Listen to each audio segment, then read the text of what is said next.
They laughed behind my back. They called me weak, an obsolete shadow. They thought power, mistresses, and penthouse dinners could crush me. Wrong. I didn't scream, didn't slam tables, didn't fight back loudly. I built a legal trap, buried deep within the very contracts they flaunted in my face. And when it collapsed, her entire $92 million power lobby turned to ash. They forgot one thing about engineers. We don't break things with hammers. We dismantle them with precision. One line of code at a time. My name is Lena Wyatt, and at 34, I'd spent 12 years climbing the ladder at Grayson Dynamics to become their chief security systems engineer. 12 years of late nights, missed birthdays, and sacrificed weekends. 12 years that meant nothing in that boardroom at 3:45 p.m. on a Tuesday that would change everything. The executive conference room on the 42nd floor always felt like a glass cage suspended above Manhattan. Floor-to-ceiling windows, Italian marble table, leather chairs that cost more than most people's monthly rent. I sat in my usual spot, 3 seats down from Marcus Hale, our CEO, watching the city blur beneath us while waiting for the quarterly security review to begin. That's when she walked in. Evelyn Sharp, officially. She was a strategic consultant for government relations, unofficially. Everyone knew she warmed Marcus's bed and whispered in his ear during golf games at the country club. She moved through the room like she owned it, her Louboutins clicking against the floor in a rhythm that screamed authority. Designer suit, perfect blowout, diamond earrings that caught the afternoon light. Everything about her was calculated to intimidate. "Before we begin," Marcus said, his voice carrying that false warmth he'd perfected over 20 years of corporate climbing, "Evelyn has some observations about our technical departments." My stomach tightened. This wasn't on the agenda. Evelyn stood, her manicured fingers resting on the table. She looked directly at me, and I saw it then, the predator sizing up prey. "I've been reviewing our organizational structure," she began, her voice silk wrapped around steel. "And I have concerns about leadership capabilities in certain areas." She paused, letting the words hang. "Technical competence is valuable, of course, but there are those who are brilliant with systems yet lack the essential qualities for true leadership. A team led by such individuals will always remain weak." The word hung in the air like poison gas. Every head in the room turned toward me. Not obviously, not directly, but those subtle glances that corporate veterans perfect, the kind that say, "We all know who she's talking about." Marcus's lips curved into that thin smile he wore when blood was in the water. "Interesting perspective. Evelyn, we should definitely explore organizational optimization." Organizational optimization. Corporate speak for someone's getting axed. My hands remained steady on the table, but inside, something cold and sharp was forming. I'd seen this dance before. The mistress marking territory, establishing dominance, removing threats, but I wasn't a threat to her. I was just the engineer who kept their system secure, who prevented breaches that would cost millions. I was infrastructure, background noise. "Perhaps," Evelyn continued, now addressing the room but keeping her eyes on me, "we need leaders who understand the bigger picture, not just the technical minutiae, but the strategic landscape, the political dimensions." Translation: "Not you, never you." The CFO nodded. The VP of Sales murmured agreement. Even my supposed ally, the CTO, remained silent, studying his phone like it contained the secrets of the universe. I could have defended myself, could have mentioned the 17 critical vulnerabilities I'd patched in the last quarter alone, could have brought up the federal compliance standards I'd gotten us through when everyone said it was impossible. But I didn't, because I understood something in that moment, watching Evelyn's perfectly painted lips curve in satisfaction. This wasn't about my performance. This was about power, and in their eyes, I had none. The meeting continued for another hour. Quarterly projections, budget allocations, strategic initiatives. I sat there, taking notes, participating when asked, playing the good soldier, but I wasn't really there anymore. I was already thinking 3 moves ahead, The way you do when you're debugging complex code. You don't just fix the error, you trace it back to its source. When the meeting ended, I gathered my laptop and headed for the elevator. Behind me, I heard Evelyn's laugh, bright and sharp, mixing with Marcus's deeper chuckle. The sound followed me down 42 floors. The parking garage was a concrete cave, all shadows and fluorescent lighting that made everyone look sick. I sat in my Tesla, engine off, staring at the wall in front of me. Someone had spray-painted "Dream Big" on it months ago, and facilities had only managed to remove half of it. Now it just said "DR Big," like some cosmic joke. Weak, the word echoed in my skull.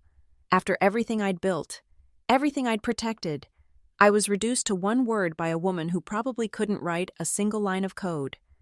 But here's what Evelyn Sharp didn't understand about engineers, especially women engineers who'd survived in tech for over a decade. We're used to being underestimated. We're used to being called weak, soft, not leadership material. We smile, we nod, we take notes, and then we go home and build things that reshape the world. I started my car, the electric engine purring to life silently. As I pulled out of the garage into the New York twilight, I wasn't thinking about revenge. Not yet. I was thinking about systems, about vulnerabilities, about how every fortress, no matter how powerful it seems, is only as strong as its weakest line of code. And I knew every line of code in Grayson Dynamics' empire. The revelation came 3 weeks later, buried in a compliance report that nobody else would bother reading at 11:30 p.m. on a Friday. I was alone in my office, the only light coming from my monitors, when I found the first thread. Evelyn Sharp wasn't just Marcus's mistress or a simple consultant. She was the architect behind a $92 million lobbying fund, a massive operation designed to secure Grayson Dynamics, the exclusive contract for providing AI infrastructure to the Department of Defense, the kind of contract that would transform us from a successful tech company into an untouchable giant. The deeper I dug, the clearer the picture became. Shell companies layered upon shell companies, all leading back to a single nexus, Evelyn's firm, Strategic Solutions, LLC. She'd been working this angle for 2 years, cultivating relationships with senators, Pentagon officials, policymakers. Every dinner, every golf game, every charity gala had been a carefully orchestrated move toward this moment. But there was something else, something that made my blood run cold. In the technical requirements section, I found multiple instances where critical security validations had been marked as pending review, or to be addressed post-contract. These weren't minor oversights. These were fundamental vulnerabilities that could expose not just our systems, but potentially national defense infrastructure. My phone buzzed. A text from Marcus. "Cocktail reception tomorrow night, Worthington Hotel. Your attendance is expected." Expected, not requested. The language of power. The Worthington's rooftop bar was everything you'd expect from a place where deals worth millions were sealed over aged whiskey, glass and chrome, views of the Empire State Building, bartenders who remembered your name and drink after one visit. I arrived at 8:15 p.m., wearing the one designer dress I owned, feeling like an imposter among the suits and evening gowns. Evelyn found me by the bar, appearing at my elbow like smoke, up close. She was even more perfectly assembled. Not a hair out of place. Makeup that looked effortless, but probably took an hour. Perfume that whispered rather than shouted. "Lena," she said, my name sounding like an accusation. "So glad you could make it." "Wouldn't miss it," I lied, accepting a glass of champagne I didn't want. She steered me toward the terrace, away from the crowd. The city spread below us, millions of lights creating constellations of ambition and desperation. "You know," she began, swirling her martini, "I've been watching you.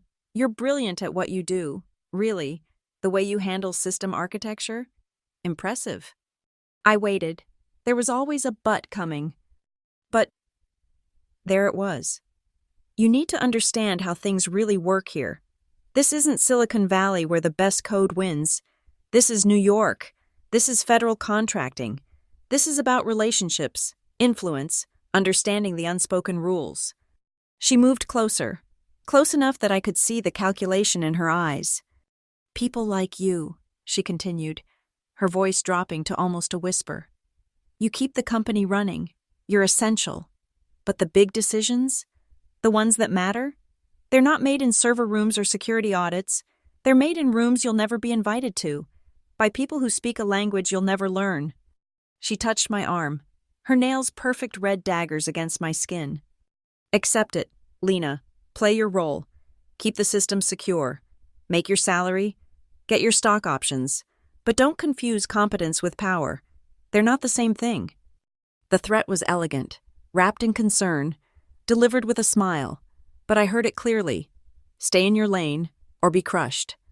I understand, I said, meeting her eyes, and I did understand. More than she could possibly know. Good, she patted my arm like I was a well-trained pet. Oh, and about those security validations you've been flagging? Marcus and I have discussed it. We're moving forward as is. The Pentagon wants speed, not perfection. Sometimes you have to know when good enough is good enough. She left me on the terrace, disappearing back into the party where laughter sparkled like champagne bubbles. I stood there, looking out at the city, processing what I'd just learned. They were willing to compromise national security for a contract. They were willing to bypass every protocol I'd spent years establishing, and they expected me to sit quietly and watch it happen. But here's what Evelyn didn't know. Every system she was using to build her power structure ran through infrastructure I had designed. Every communication, every document, every digital handshake passed through security protocols I had written. She thought she was playing chess while I was playing checkers. She was wrong. I was playing a different game entirely.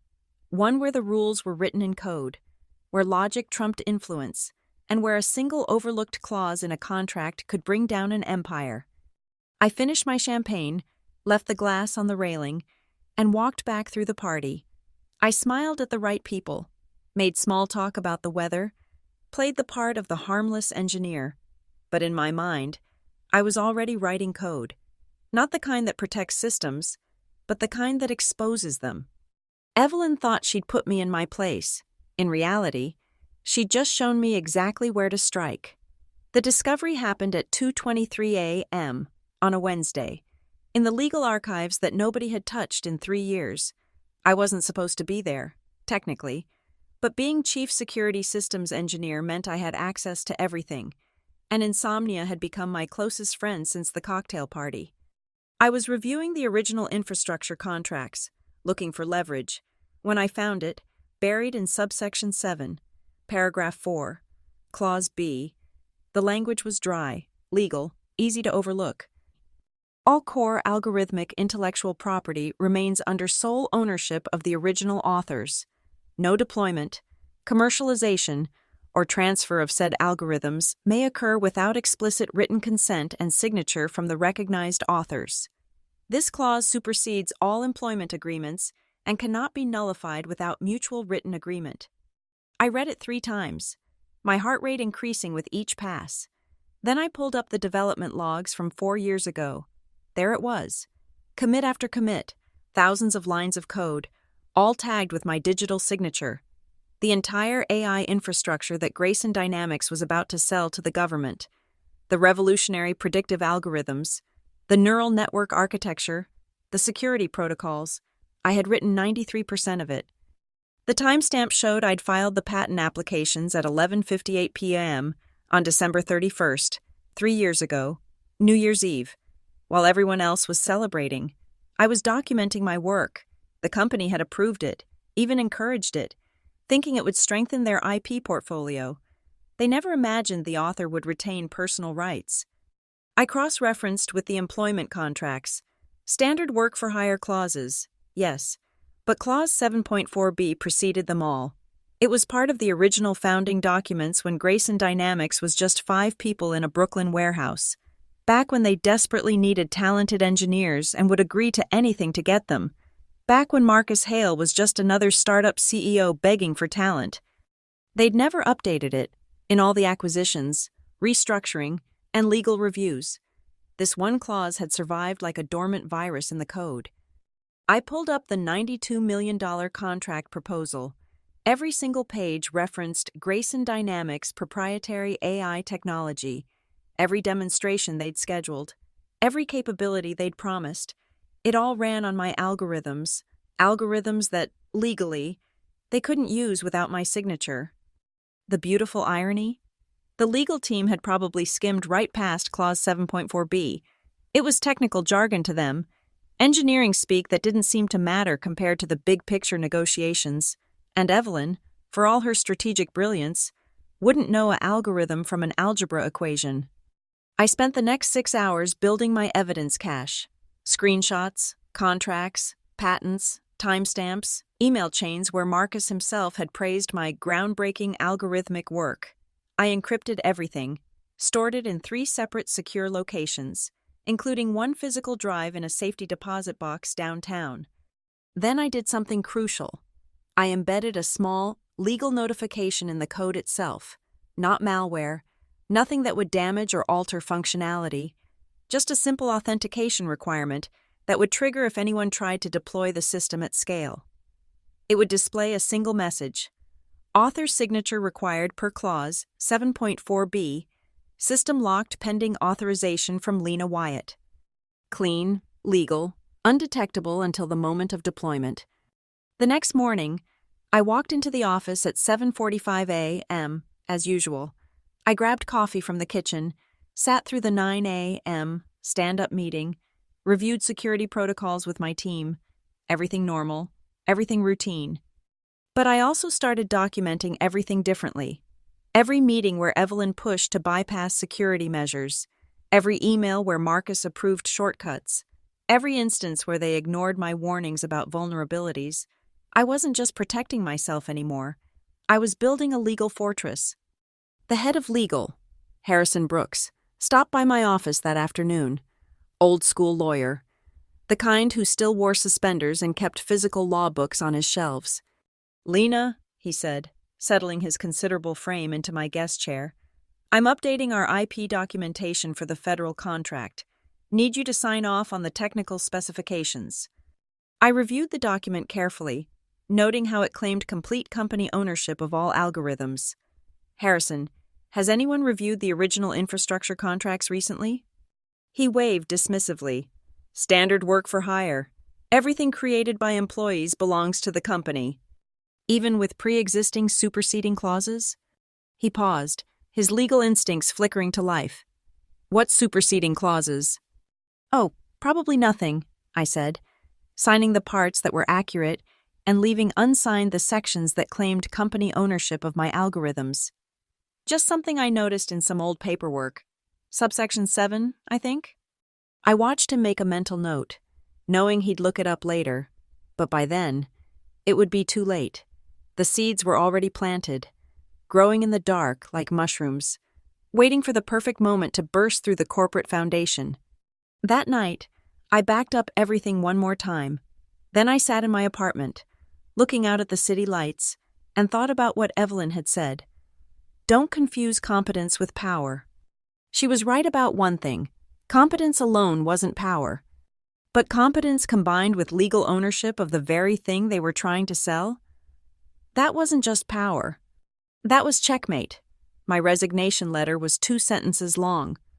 Effective immediately. I am resigning from my position as Chief Security Systems Engineer at Grayson Dynamics. Thank you for the opportunities provided during my tenure.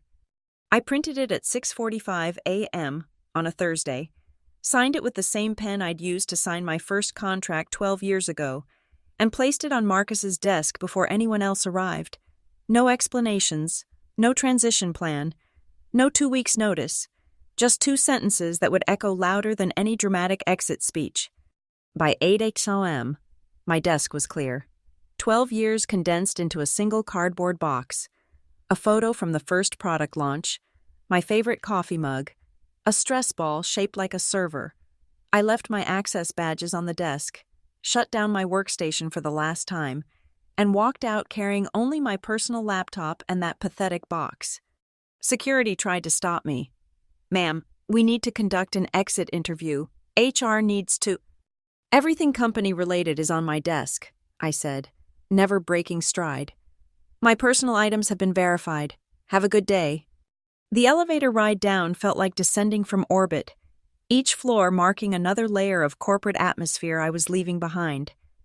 When the doors opened to the lobby, I didn't look back.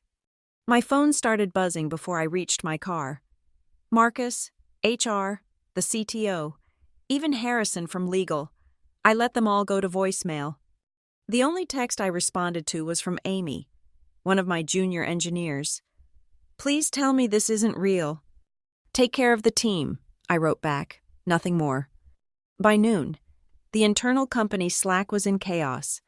I still had access for another hour before it remembered to revoke it, and I watched the speculation unfold like a digital wildfire. Theories ranged from me having a breakdown to accepting a position at a competitor. Nobody guessed the truth. Then came Evelyn's message to the executive channel. Expected. Some people simply can't handle the pressure of evolution, will promote internally and move forward stronger.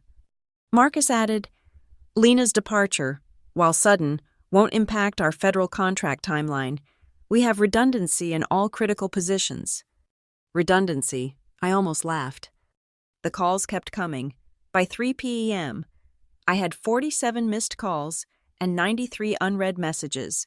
I turned off my phone, made myself a cup of tea, and sat in my apartment's silence.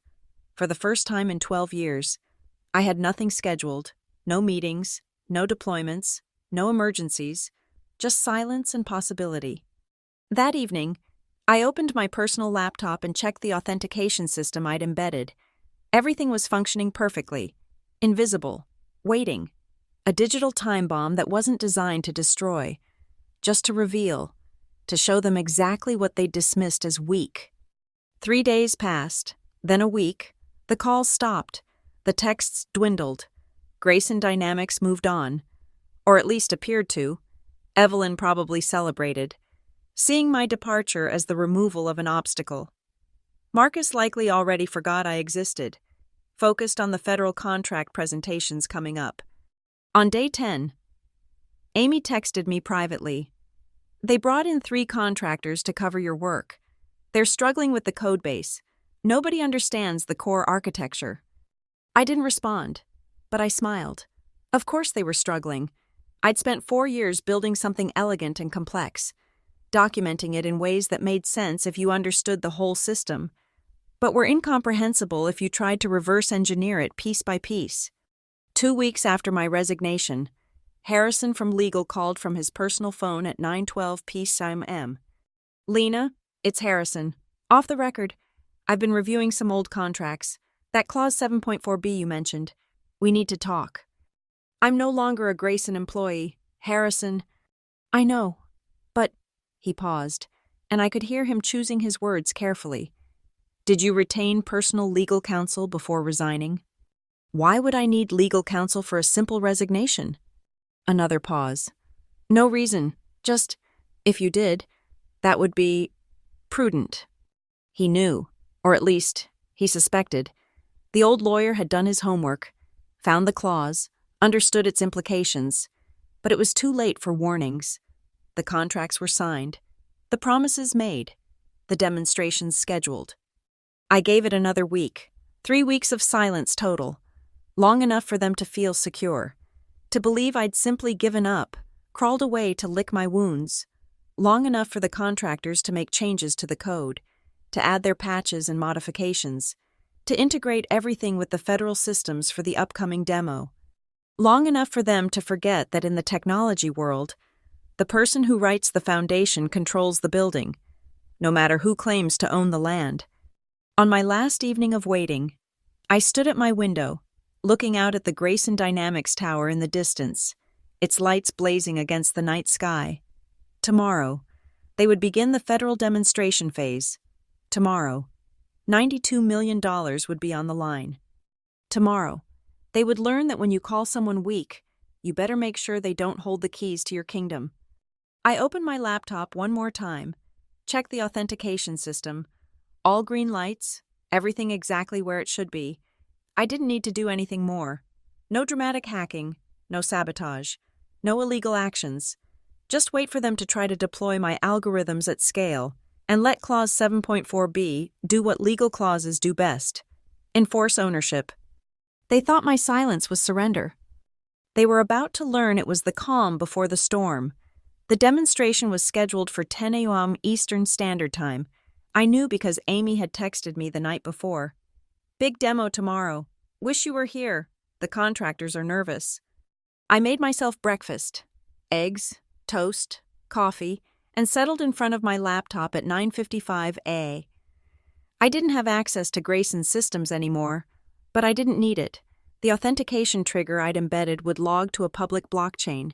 Completely legal, completely transparent. I would know the moment they tried to deploy.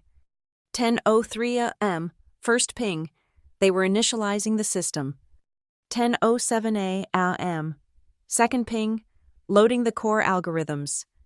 10:11 a.m., the cascade began. My phone exploded with notifications. Not calls this time. Panic texts from former colleagues. LinkedIn messages from contractors. Even a Twitter DM from someone in tech journalism who'd somehow already heard something was wrong. Amy's text came through at 10:14 a.m. Everything is locked. What is happening? I pulled up the public blockchain record. There it was, beautiful in its simplicity. System alert. Deployment attempted at scale. Author signature required per Clause 7.4b. Algorithm suite locked pending authorization from Lena Wyatt. This is a legal notification, not a system error. The message would be displaying on every screen in the demonstration room, in front of the Pentagon officials, in front of the senators, in front of the lobbyists who'd invested millions in Evelyn's influence campaign. My name, bright and undeniable, on every monitor. My phone rang. Marcus. I let it ring. Then Harrison. Then the CTO. Then numbers I didn't recognize. Probably the contractors. Maybe even federal officials. At 10:32 a.m., I finally answered Harrison's fifth call. Lena. His voice was strained. Careful. We have a situation. I'm aware. The entire federal demonstration has been suspended. The Pentagon is asking questions. The investors are... He paused. Can you come in? Immediately? I'm no longer an employee. Harrison. As a consultant, then, name your rate. I don't think you understand, I said, keeping my voice calm. This isn't a bug to be fixed. This is a legal notification. The system is working exactly as designed, enforcing the ownership clause that's been in your contracts for 7 years. Silence, then. You knew. When you asked about Clause 7.4b, you already knew. I wrote those algorithms. Harrison, every core function that makes the AI valuable, and according to your own contracts, I retain ownership. You can't deploy them without my explicit written consent. The federal contract is for technology Grayson Dynamics doesn't actually have the right to sell. I heard him cover the phone, muffled voices in the background. Marcus's voice, sharp and angry. Evelyn's, higher, panicked. When Harrison came back, his tone had shifted from legal to human. Lena, please, this will destroy the company. No, I corrected. This will destroy a $92 million contract that was built on ignoring security protocols and dismissing the person who actually built the technology. The company will survive. The stock might take a hit. Some executives might need to find new jobs, but Grayson Dynamics will continue. What do you want? The question everyone always gets to. Eventually, what does the person with power want from those who thought they were powerless? I want the truth to be acknowledged, publicly. I want every investor, every federal official, every employee to know that Evelyn Sharp pushed to bypass critical security measures that would have protected national defense infrastructure. I want them to know that Marcus approved it, and I want them to know that the weak engineer they dismissed was the only thing standing between them and a catastrophic security breach. That would end their careers. Yes. More muffled conversation. Then a new voice, Marcus himself. Lena, no more false warmth, just cold fury. This is extortion. No, Marcus, Extortion would be if I threatened to do something illegal. I'm simply enforcing a legal contract that your team overlooked. The same way Evelyn enforced her influence when she called me weak. The same way you enforced your power when you smiled at her assessment. We'll sue you into oblivion. With what grounds? I'm following the letter of the law. Your own contracts, your own legal framework. Check with Harrison. He'll confirm every word. I heard Harrison's voice in the background, probably explaining the legal reality. The phone went quiet for a long moment. Then Evelyn's voice, closer to breaking than I'd ever heard it. You planned this, from the beginning. No, I said. I planned this from the moment you told me to accept my place. You showed me exactly where the power really was. Not in boardrooms or cocktail parties, but in the code itself, in the thing you all desperately needed but never bothered to understand. The demo is ruined. The Pentagon is walking out. 3 years of work. 3 years of your work, I interrupted. 12 years of mine, and you called it weak. The blockchain logged another attempt to override the lock. Failed. They were trying everything. Probably had every contractor and emergency consultant they could find attempting to break through. But you can't break math. You can't influence an algorithm. You can't lobby a legal clause. At 11:47 a.m., the public logs showed system shutdown. They'd given up, at least for now. My phone buzzed with a news alert. Major technical failure halts Grayson Dynamics federal AI demonstration. Then another. Pentagon reconsidering AI infrastructure contract after deployment disaster. And finally, from a tech blog that always got the inside story. Sources. Authentication lock names former chief engineer as legal owner of Core Technology. The $92 million lobby was collapsing. One headline at a time, the legal assault began at 6 a.m. the next morning. Process servers at my door. Papers thick as a phone book. Cease and desist. Emergency injunction. Breach of fiduciary duty. Corporate sabotage. They'd thrown everything at the wall, hoping something would stick. My lawyer, Sandra Reeves, had been expecting this. I'd retained her the day after finding Clause 7.4b, paying her retainer from my savings. She was everything Harrison Brooks wasn't. Young, aggressive, and specialized in intellectual property warfare. They're panicking, she said over the phone at 7:15 a.m., already reviewing the filings. Half of these claims are nonsense. The other half actually strengthen our position. By noon, she'd filed our response, not defensive, offensive, a formal notification to the Federal Procurement Office, the Pentagon, and the Congressional Oversight Committee. Every document meticulously outlined how Grayson Dynamics had attempted to deploy technology they didn't own, how they'd bypassed critical security protocols, and how they'd misrepresented their assets in federal contract negotiations. The key phrase that would haunt them: fraudulent representation of intellectual property ownership. At 2 p.m., Harrison Brooks called personally. Your lawyer just declared war, Lena. Grayson declared war when they filed 6 different lawsuits this morning. Those can be withdrawn. We can negotiate. Then negotiate with my lawyer. He sighed. Off the record, I warned them. After you left, I spent 3 days reviewing every contract, every clause. I told Marcus and Evelyn that you had legitimate ownership claims. They didn't want to hear it. And now? Now the Pentagon is demanding a full audit. The investors are threatening to pull out. The board is meeting an emergency session tomorrow morning. What about Evelyn's lobby fund? A pause. Frozen. The investment partners want to know how a $92 million deal collapsed because of a single employee they'd never heard of. An employee who was characterized as weak and replaceable in official communications. There it was. The word weak was now part of the legal record. Evidence of their miscalculation. That evening, the Wall Street Journal picked up the story. Grayson Dynamics federal contract in jeopardy over IP dispute. The article mentioned Clause 7.4b, the failed demonstration, and crucially, quoted an anonymous Pentagon source.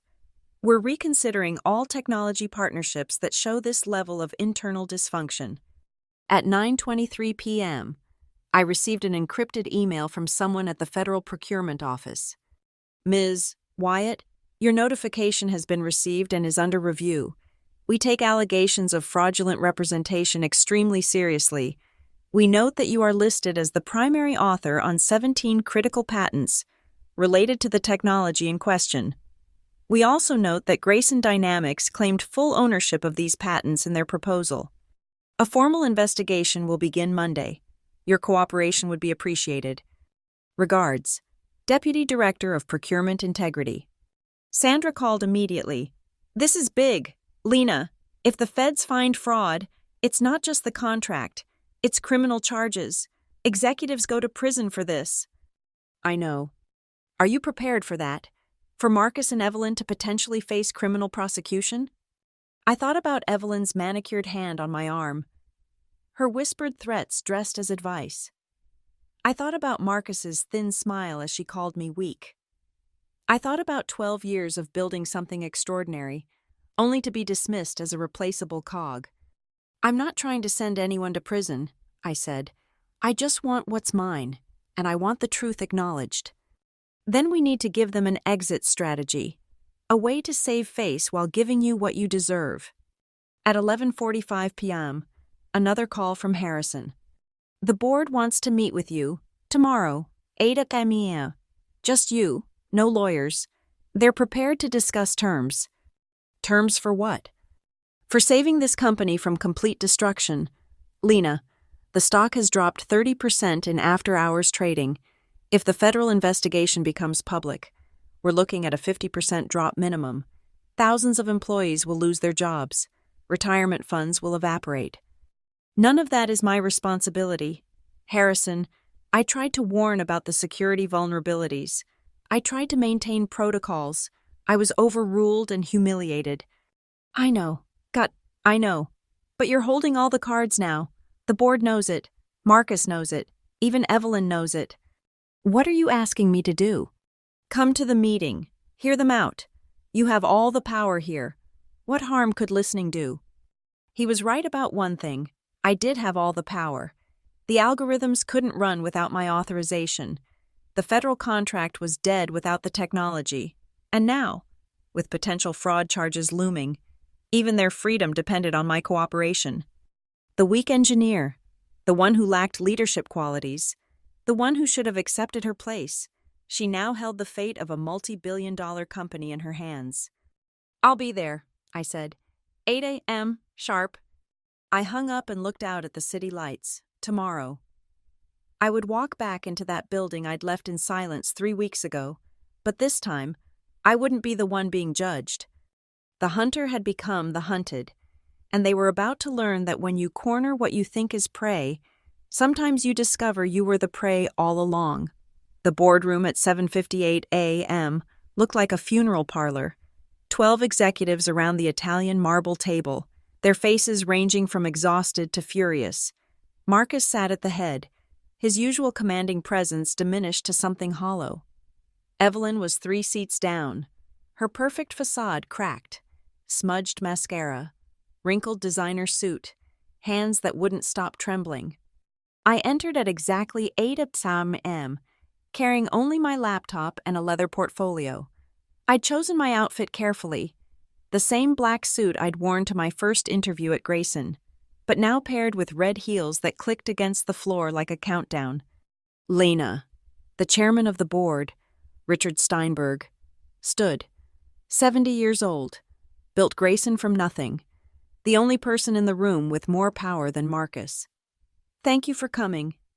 I took the seat they'd left open, directly across from Evelyn. Our eyes met for a fraction of a second before she looked away. Sandra had insisted on waiting in the lobby despite their no lawyers rule. If you need me, just text 911, she'd said. But I wouldn't need her, not for this. Richard cleared his throat. We'll skip the pleasantries. The federal contract is suspended. The Pentagon is conducting a fraud investigation. Our stock has crashed 37%. 3 major investors have initiated withdrawal procedures. And at the center of it all is Clause 7.4b, and your name on every algorithm that matters. He pushed a document across the table. This is our offer. I didn't touch it. Tell me what it says. Marcus's jaw clenched, but Richard continued. Full ownership recognition of your algorithms. $22 million in cash compensation for past use. 15% equity stake in any future deployment. Public acknowledgement of your contributions. In exchange, you authorize immediate use for the federal contract and agree to a non-disclosure about recent events. No. The word hung in the air like a blade. No? Marcus finally spoke, his voice cracking. That's more than fair. You're asking me to save you, I interrupted, to authorize the deployment so you can salvage the federal contract, to stay quiet about the security vulnerabilities Evelyn pushed through, to let you rewrite history where this was all just an unfortunate misunderstanding. What do you want? Evelyn's voice was barely a whisper. I opened my portfolio and pulled out a single sheet of paper, sliding it to Richard. My terms, non-negotiable. He read aloud. $35 million immediate cash payment, 25% equity in all AI deployments. But most importantly, he paused, looking up at me. Full public disclosure of security vulnerability bypass attempts, with names attached. That's career suicide, Marcus said. Yes. You're asking us to destroy ourselves. No. I'm asking you to tell the truth. That Evelyn Sharp, in her role as strategic consultant, pushed to bypass 17 critical security protocols that would have protected national infrastructure.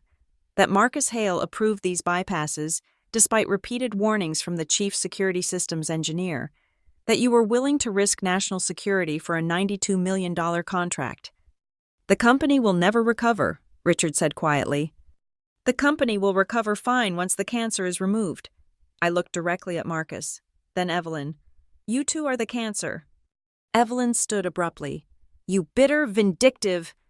Weak? I supplied. Is that the word you're looking for? Because 3 weeks ago, in this very room, that's what you called me. You said I lacked leadership qualities, that I should accept my place, that people like me keep companies running but never make the decisions that matter. I stood too, matching her stance. You were right about one thing. I did keep this company running, every system, every protocol, every line of code that made Grayson valuable. I built it, and you dismissed me as weak because I didn't play your power games, because I worked in reality while you worked in influence. Sit down, both of you, Richard commanded. We sat. He studied my terms again, then looked at the rest of the board. We need to vote. Vote? Marcus stood. This is extortion. This is consequence, Richard cut him off. Something you've both avoided for too long. I've seen the communications. I've seen the emails where you called Lena weak, where you marginalized her contributions, where you ignored her warnings, and now she holds the keys to everything. He turned to the board. All in favor of accepting Ms. Wyatt's terms? One by one, hands rose. 8 out of 12. Motion passes. Marcus's face went white. You can't. I can, and I just did. You're terminated. Effective immediately. Evelyn, your consulting contract is void. Security will escort you both out. Evelyn looked at me with pure hatred. You've ruined everything. 3 years of work, relationships, influence. Your 3 years of work, I said calmly, built on my 12 years of code.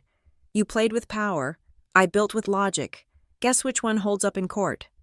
Security arrived. 2 guards who'd always been friendly to me during my late nights. They looked uncomfortable but determined. As they led Marcus and Evelyn out, Evelyn turned one last time. This won't change anything. You're still just an engineer. You'll never be one of us. You're right, I said. I'll never be someone who risks national security for money. I'll never be someone who builds power on humiliation. I'll never be someone who confuses influence with value. I looked her in the eye. I'll never be weak like you. The door closed behind them. The room sat in silence for a moment before Richard spoke. Ms. Wyatt, we accept your terms. The payment will be wired by end of business today. The public disclosure will go out Monday morning, and the federal contract will need to be renegotiated with proper security protocols in place. I'll provide a list of requirements. You'll consult for us? At my rate, with full autonomy over security decisions. He nodded. Welcome back, Lena. Though I suppose you never really left. I signed the authorization, watching my name flow across the paper. The same signature that had been worthless 3 weeks ago, now worth $35 million, and the truth. The algorithms unlocked immediately. The system hummed back to life. Somewhere in the building, engineers were probably cheering. But I wasn't done yet. The 30th floor of the Grayson building had the best view of Manhattan. I stood at the floor-to-ceiling windows at 5:43 p.m., watching the city transform as evening approached. The same view from the executive conference room where Evelyn had called me weak. But now I was alone, and the silence felt like victory.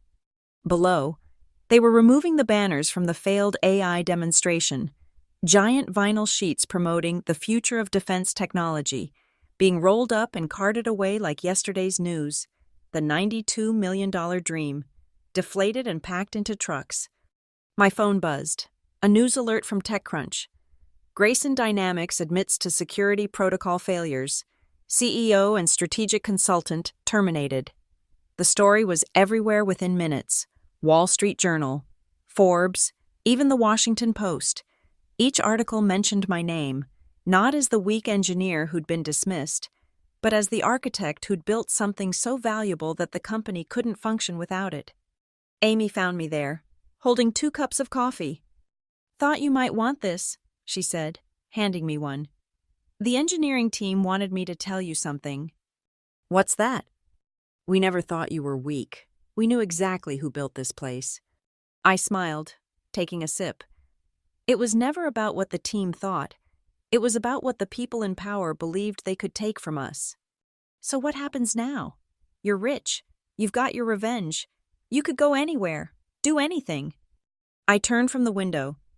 The federal contract will be renegotiated, this time with proper security protocols. Real protections, the kind that actually matter for national defense, not just the kind that look good in PowerPoint presentations. You're staying? As a consultant, on my terms, with veto power over any security decision. I paused. Evelyn was wrong about one thing and right about another. She was wrong that I was weak, but she was right that people like me keep companies running.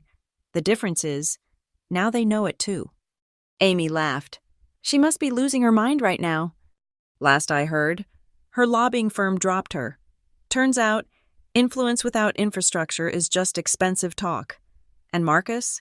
No tech company will touch him after the federal investigation details come out. We stood in comfortable silence, watching the city lights begin to twinkle, the same lights I'd stared at from the parking garage that night, feeling humiliated and small. Now they looked different, not like distant stars I could never reach, but like a constellation I'd helped wire. "You know what the ironic part is?" I said.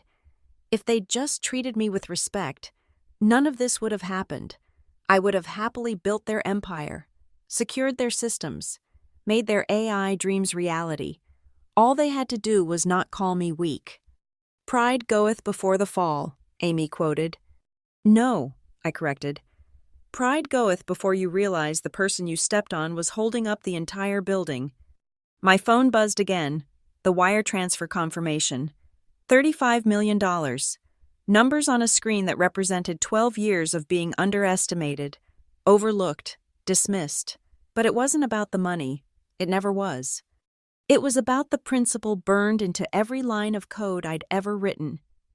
In a world of variables and conditions, truth is binary. Either something is true or it's false. Either you own something or you don't. Either you have power or you're at the mercy of those who do. They'd thought power was about connections, influence, the ability to shape perception. But real power? Real power was understanding how things actually work.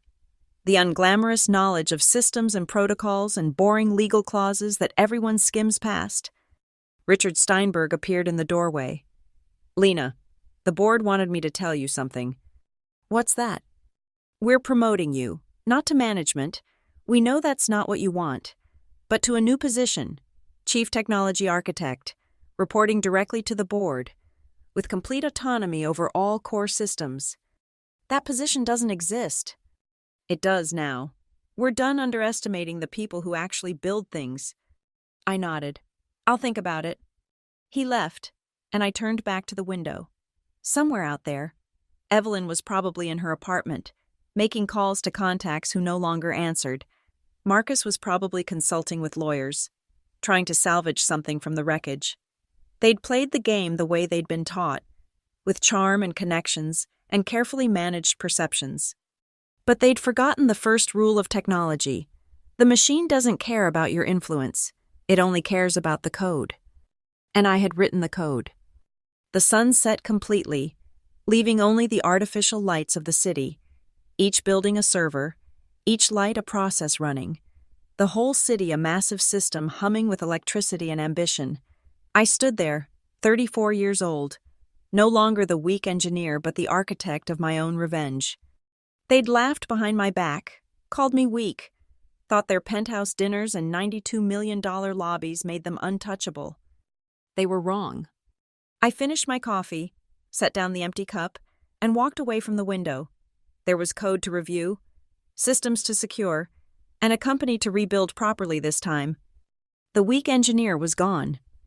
In her place stood someone who understood that true power isn't loud or flashy, or draped in designer suits.